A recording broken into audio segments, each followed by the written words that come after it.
Hello everyone, this is Maurizio, editor-in-chief of embedded.com.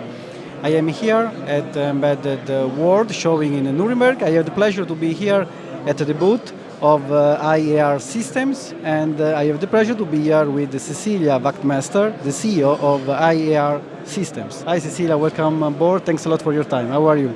Thank you, very well, thank you. And Thanks a lot for the attention. Thank you. Thanks a lot for your time. So, Cecilia, you take over the role of this company on August 16th. So, let's talk about your vision. What is your vision for the companies for the next years, months? Yes. So, I believe that IAR has a very solid foundation. We have a competence through over 40 years, and we are recognized as having a very, very good tool chain. And another asset that we have an impressive customer list. It's very long, but it's also very loyal customers to us. So, and at the same time, if we look at this industry, everything is getting electrified, right? Yes. It's just increasing by the moment. So I think the foundation from a market perspective is also there. Then it's just a matter of us to keeping up with the pace in the technology and in the marketplace. So during the autumn, we spent quite a lot of that time together with the leadership team and the board to put together the next strategy for and vision for IAR.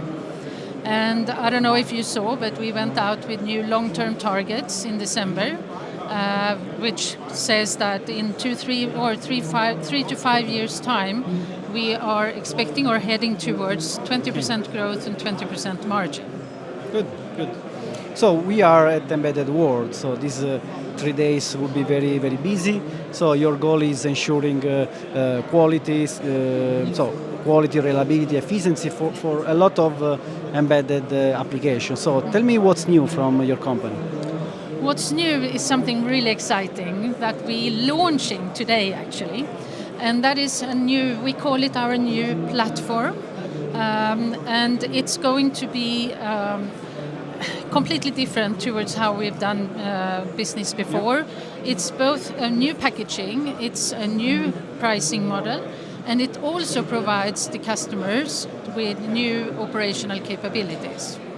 So in essence, what we are doing is that we are putting, instead of selling old traditional perpetual license per tool, or even per device, we want to provide our customers with everything that IAR currently supports.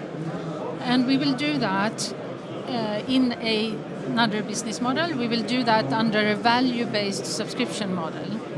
And that means that we will be putting together solutions for customers, and the pricing model will depend upon how many users and how much capacity, how much build capacity that the customer foresee that they need.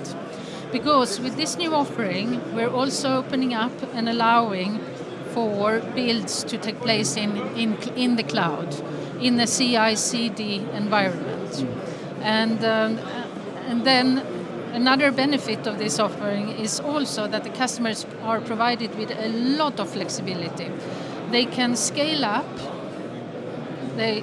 both in terms of number of users, and they can also scale up in the amount of capacity that they need, all according to their needs. So that provides a huge flexibility for our customer. And when I say that everything is included, that actually also includes all our versions of functional safety, as well as certificates, of course, as well as our quite rich security capabilities that we have. And here I think we're absolutely unique, and that will provide our customers with so much more simplicity for them to make sure that they can develop and release safe, reliable and regulatory compliant software. Great, so thank you so much. So let's focus on specific applications. So let me start with automotive, and then I have another question about medical. But let's start with automotive. So in automotive we are seeing a growing interest or a growing complexity in terms of automotive embedded applications. So just let's think about electrifications, as you mentioned at the start. This is not only power but also embedded software, and ADAS as well, with a lot of embedded applications. So how does your development toolchain specifically help engineers to balance performance and functional safety requirements?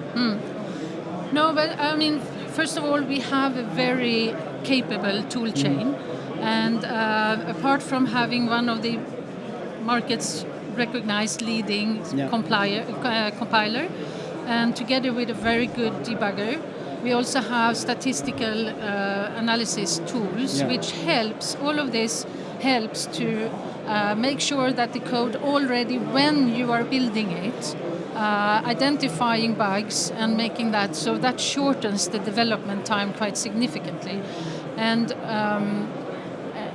it can also be done, it's done in real time, of course.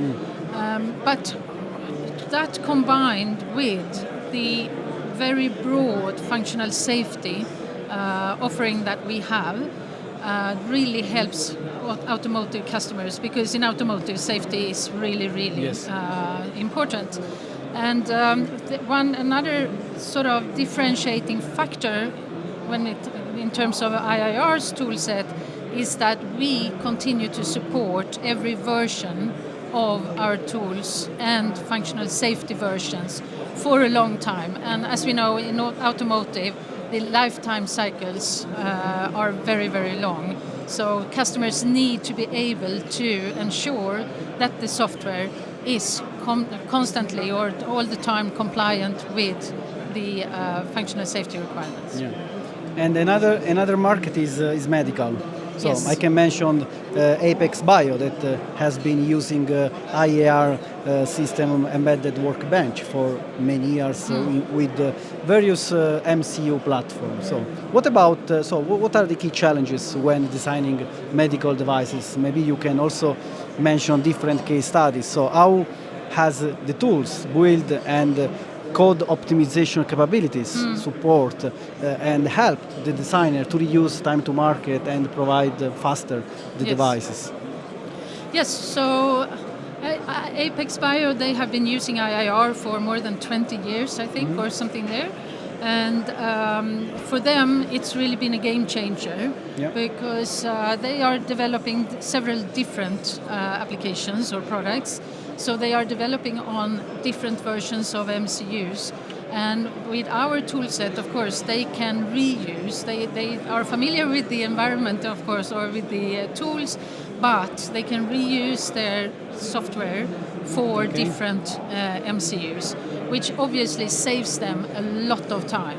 So I've heard the figures like 20 to 30% time saving is what they have been calculating on, purely by using our tools. Maybe then it's also in combination with what we were mentioning before, that we have quite powerful tools to, in real time, during the build, to secure that the code is debugged. The real-time debugging and statistical tools that helps to shorten the development time, because you identify or correct the code throughout the process.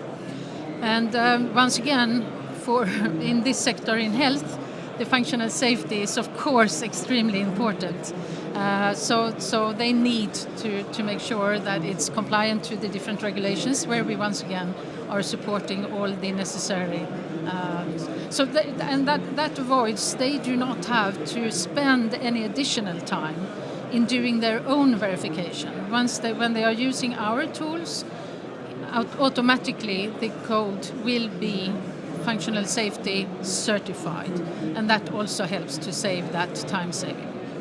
Thank you. So I have just the last question for you, Cecilia. So just looking forward, moving forward, what do you see as key areas, key fields for potential investment, growth in the next future? Any other markets that you didn't mention? So.